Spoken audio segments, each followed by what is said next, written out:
Hi everyone, welcome.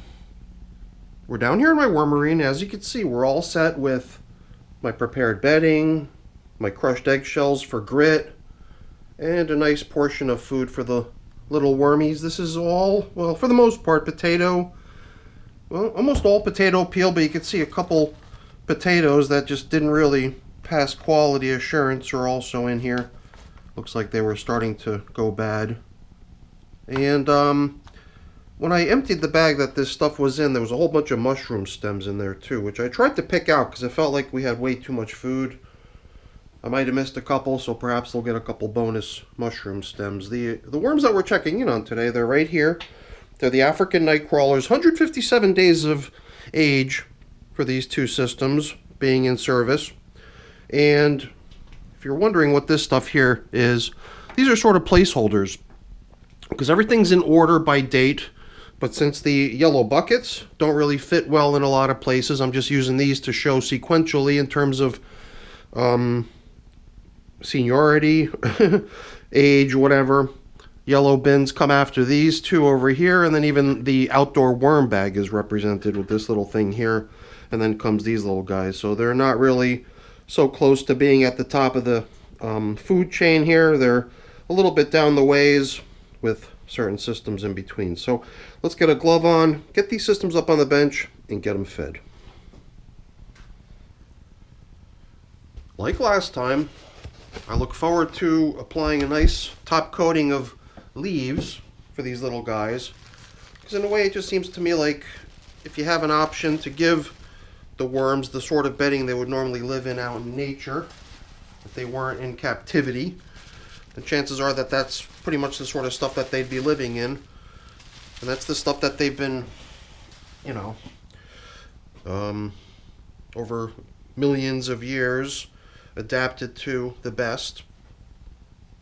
So even though I don't think worms are all that picky, I still have this sort of gut feeling like, if possible, you know, give them leaves, because they really like the leaves.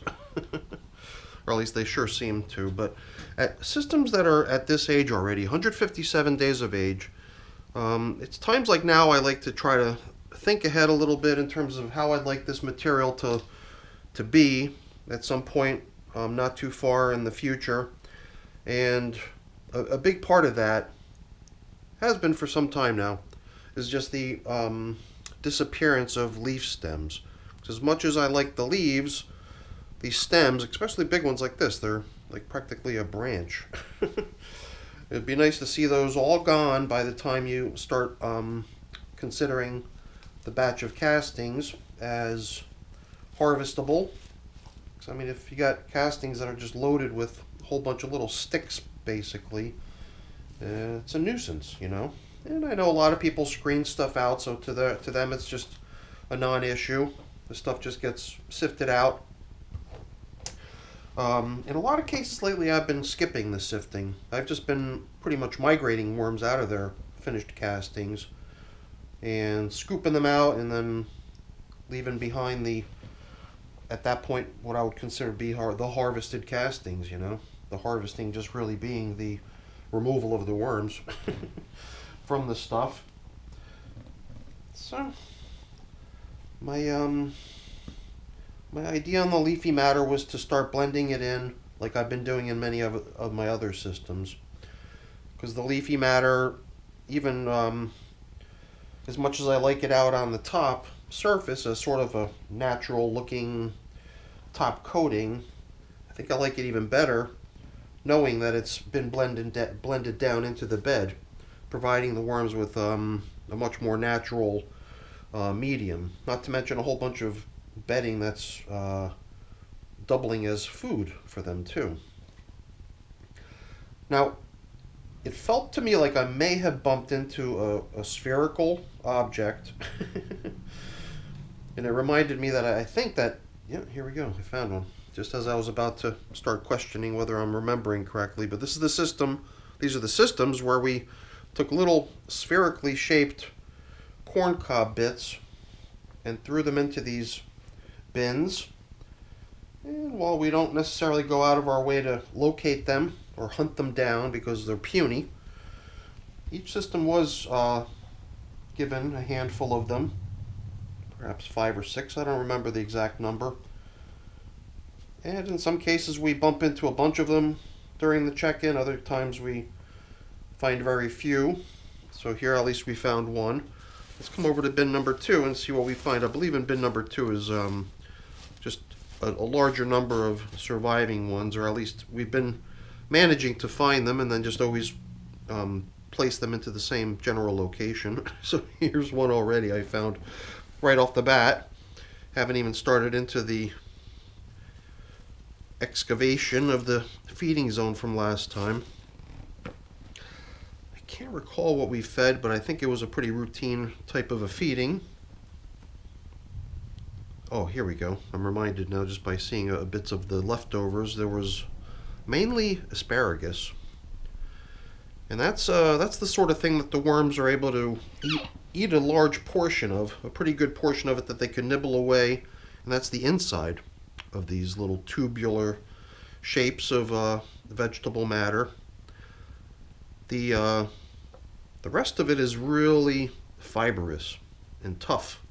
A little bit more difficult for the worms to break down, so that takes them longer.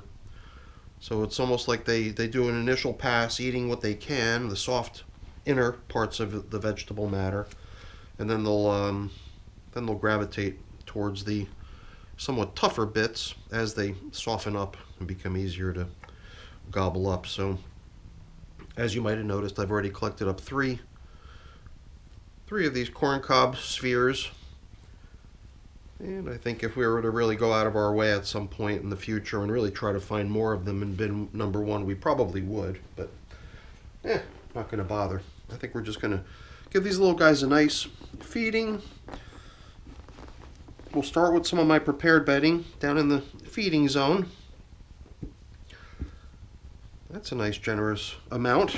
It just seemed to be the amount that easily fit into my clutched fist.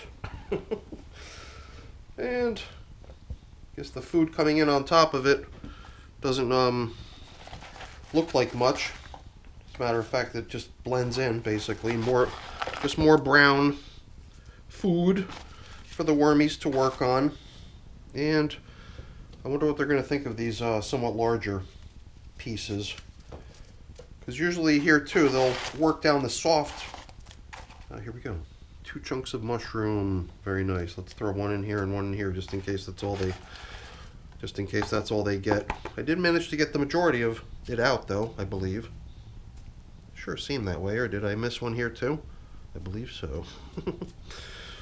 So yeah, if you can imagine, you know, another amount of perhaps this many of these mushroom stems, then you'll agree that I probably am off just fine here with only these potato peels and chunks of bad potato that we included as well for today's feeding, because if you think about it, African nightcrawlers will also see all that paper and cardboard that we included under the feeding as fair game as far as a meal goes too.